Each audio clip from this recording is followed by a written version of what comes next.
I'd like to take a moment to talk to the Daystar family and friends about how I feel. Perhaps Joni Lamb's time as a singer is over. Joni Lamb could be charged with a crime which makes many people wonder if this means the end of her time as leader of Daystar. What happened to make one of the most important people in Christian media involved in a scandal? What does this mean for the future of Daystar Television? New information about her claimed participation is shocking, and bad things could happen as a result. We'll tell you the shocking truth about Joni Lamb's legal troubles and what it could mean for her church, her family, and the millions of people who have been following her journey. Joni Lamb's sentence could be her last goodbye ever. Not long ago, Daystar decided to fire my son Jonathan Lamb from his job. That choice wasn't made without much thought. It came after a 15-month review of Jonathan's work and his failure to follow through on a thorough plan to improve his performance. The problems within Daystar Television Network and the debate surrounding Rachel Lamb have shocked people in the Christian television community.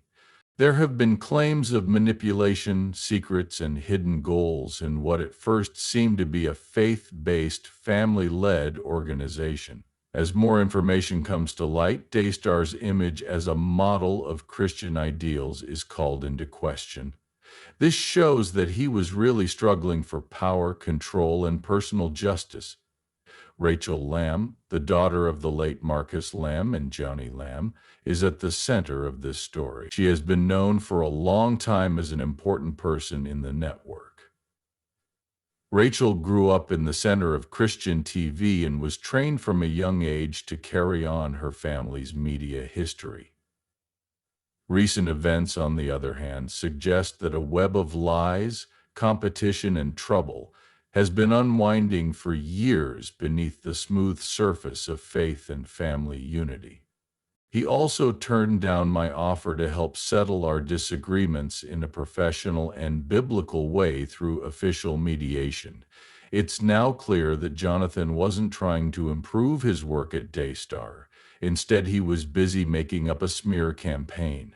After his father, Marcus Lamb, died, Jonathan was very upset that he wasn't called the next president of Daystar. This was despite the fact that Marcus had made it clear to the family and the board that I would take over as president. When I married Dr. Doug Weiss, who has been such a blessing to me, my family, and Daystar, Jonathan's sadness over not getting his way grew even stronger. As a mother and grandma, I can tell you that this situation makes me very sad. It breaks my heart because I love my family, all of my children and grandkids, and the work we've done together for many years. I had hoped that we could have worked things out behind closed doors. This whole scandal started with a letter from an anonymous source that made worrisome claims about the work situation at Daystar. The message talked about a bad environment where lying, abusing drugs, and scaring people were not just stories, but normal ways of doing things. Rachel was pointed out as a key player in this broken system and accused of using her power to control stories, shut down resistance, and keep people from being held accountable. A person named Pete's role in a disturbing event has caused heated arguments within the Lamb family and their friends.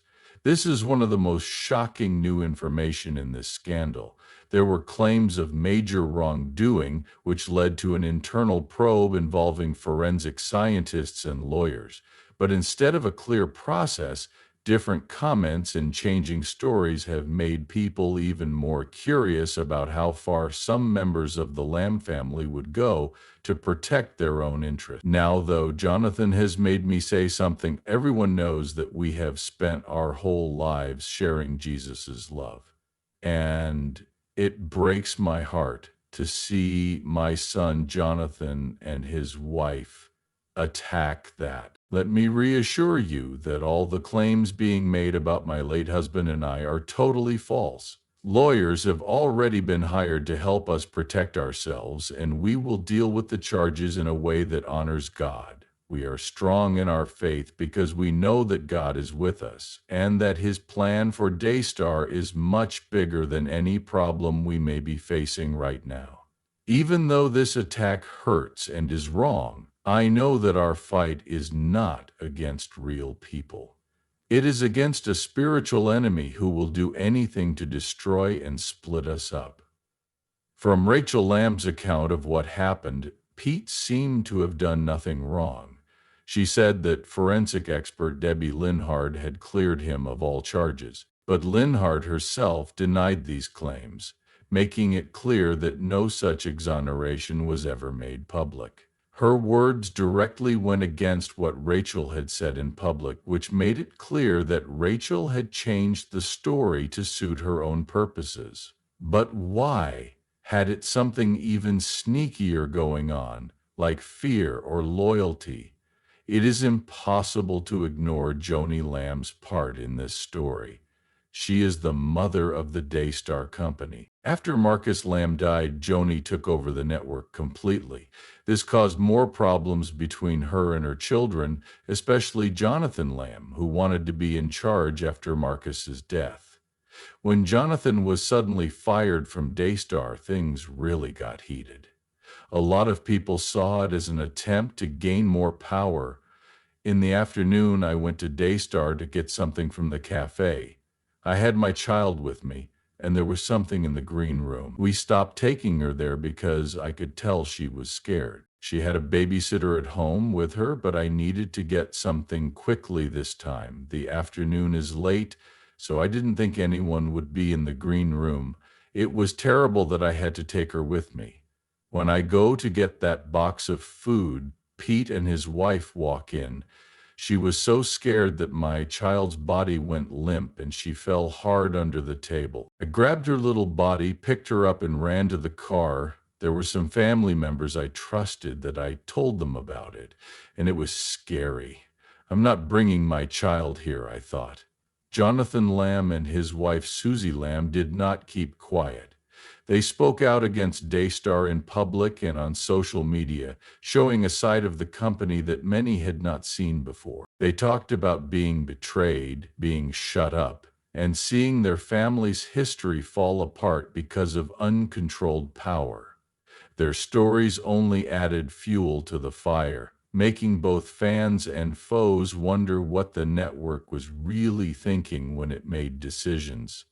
The fact that Joni Lamb is married to Dr. Doug Weiss is one of the most controversial parts of this story. Many people were surprised at how quickly Joni moved on after Marcus's death and wondered if the relationship had been going on before he died. Some people saw this marriage as going against Marcus's vision, while others saw it as a private matter that was being looked at too closely by the public. The real controversy, though, came from the idea that Weiss's impact on Joni had something to do with Daystar's leadership changes, such as the choice to fire Jonathan and protect Rachel. There's been a lot going on in the last few years that we couldn't talk about, but we did give all of our proof to several reporters, including the cops. A reporter called Daystar on Friday, November 15th, to ask for a statement. The next day, November 16th, I was fired. Even though scary things happened, like being watched, having private detectives look into you, and getting threats of violence, things didn't stop. At some point, we felt like we had no choice but to talk to a reporter. We did what we needed to do to make things better by bringing them to light. Yes, we did. And, I really felt from the Lord that I should stay in the role that God had called me to and not leave, even though I had been hurt a lot. We are not telling anyone where Susie and I are right now because we don't feel safe at home. Do you know that all of the evidence has been given to more than one national reporter? Julie Roy has been given all of the evidence and is writing a story that will be out soon. As of this afternoon, they should be going over some stories that will be in the news soon.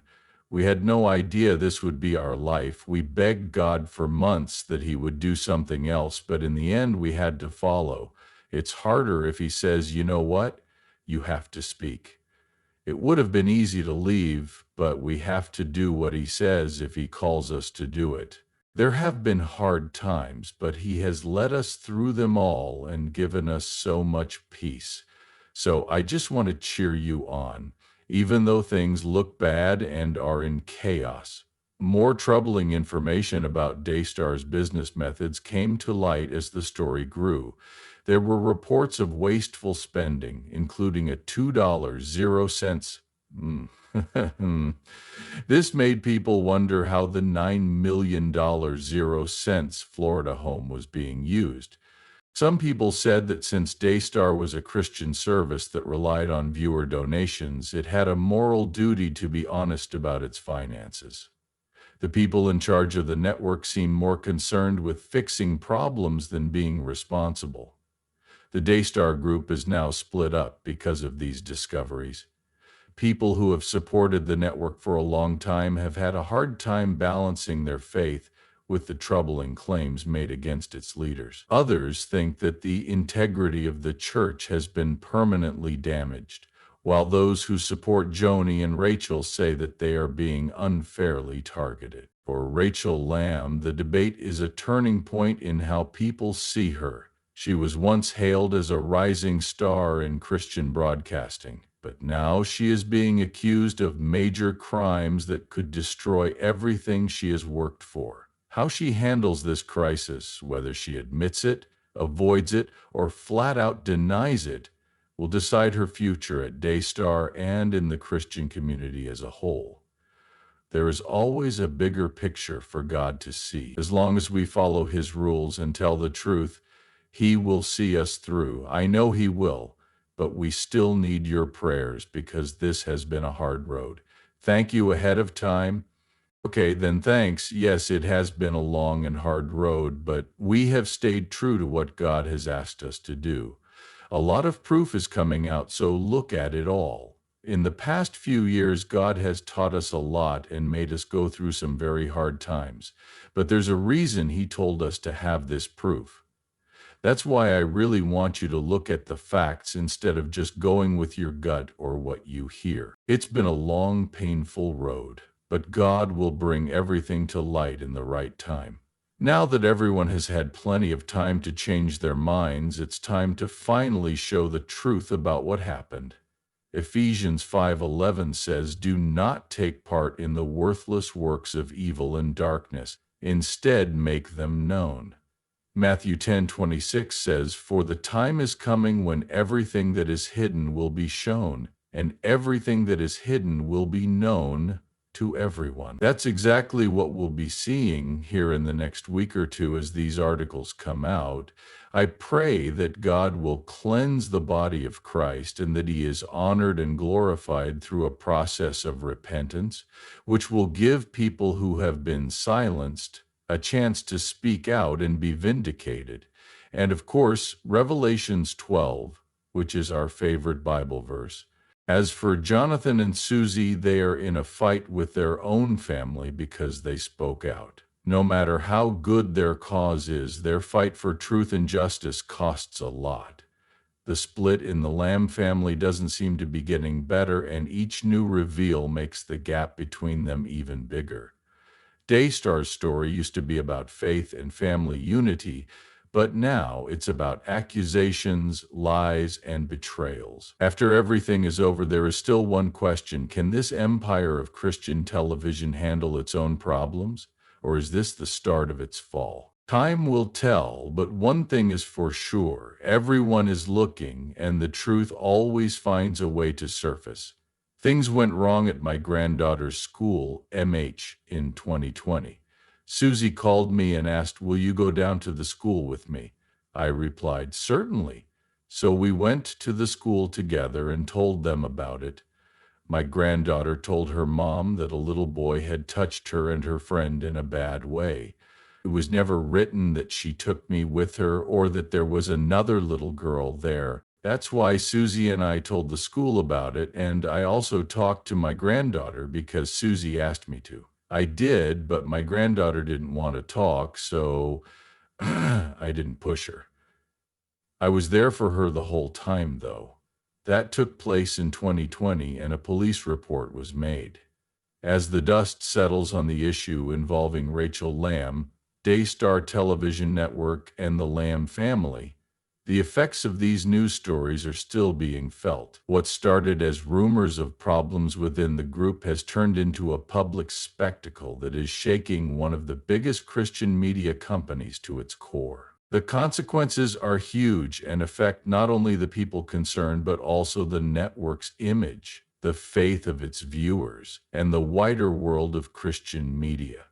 Rachel Lamb has been accused and closely watched, which has made her look complicated and controversial. Her image used to be that she was a rising star in Daystar, but now it's not so clear.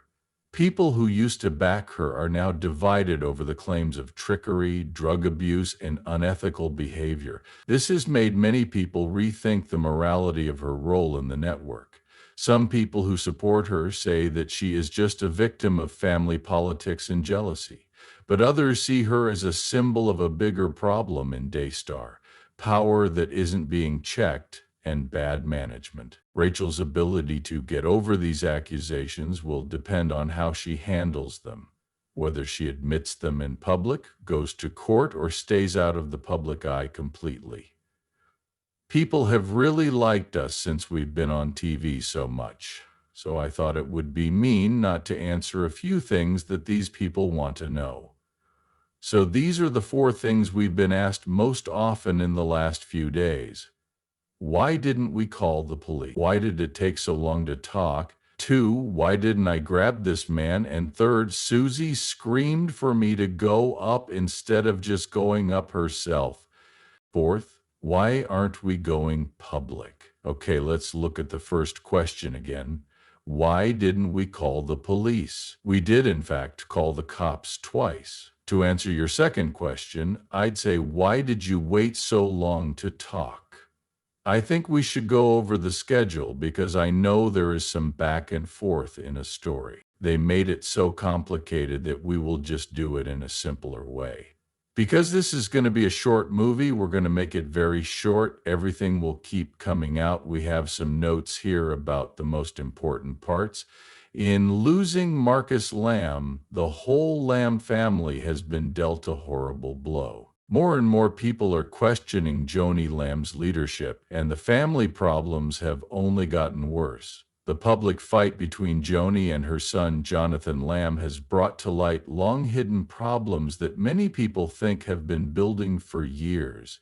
The fact that Jonathan quit Daystar and then spoke out against his mother and sister in public has not only called their leadership into question, but it has also started a larger conversation about openness and responsibility in family-run organizations. It is clear what this means. Daystar could lose its position as a big force in Christian television if its leaders aren't clear and its viewers don't trust them. Concerns about the dispute have also shown how risky it is for faith-based groups to have a lot of culture and financial power.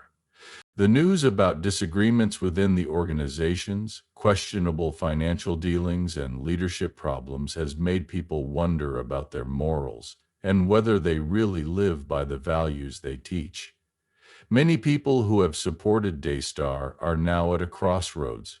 They aren't sure if their money and faith have been wasted. People are talking about claimed bad management and personal gain at the cost of the ministry's purpose. This should serve as a warning to other Christian groups, stressing the need for openness, responsibility, and moral leadership. Let's go back to the beginning of it all. In the early spring of 2020, not the summer of 2020, my sister noticed that my daughter was acting strangely by getting stiff when people got close. I also began to notice that, but I didn't give it much thought. That's what I thought it was like to grow up. That summer we had to be on a trip, and this man says that our daughter saw him fully naked in a bathroom. We'll be careful with our words here. This is also new to me at this point. It was hard for me to decide what to do with it. Since he told me to, I just said, okay. I went to check on my kid, and she seemed fine. Okay, I didn't even know if I told you that day, I said. As the months go by, her behavior changes in ways that aren't related to the problem at hand. At Daystar, the problems with Rachel Lamb and her family have bigger effects on the Christian media business as a whole. Faith-based groups need to be aware that they can be inspected by the public in this day and age when information goes quickly. There are higher expectations of moral honesty in these groups, and any breach of these standards can cause widespread mistrust and damage that is hard to fix. To win back the trust of their viewers, networks like Daystar will need to put in place better governance, clearer accountability measures, and more open leadership systems in the future. Daystar can still get back on its feet despite all the trouble. The network has been around for a long time and has a loyal audience that may still be ready to support its goal if they see real efforts to restore trust. Real and effective improvements must be made in order to move forward. This could mean a change in leadership, a public reckoning with past mistakes, or a promise to be more open.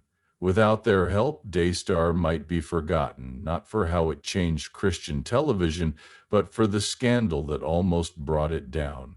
It's still not clear what will happen to Rachel Lamb. Her reputation will be shaped by how she handles this important event, whether she decides to fight back against the accusations, try to make peace with her family, or stay out of the public eye. The story of Daystar and the Lamb family is far from over, but one thing is for sure, everyone is watching, and the truth will determine the next part of this story.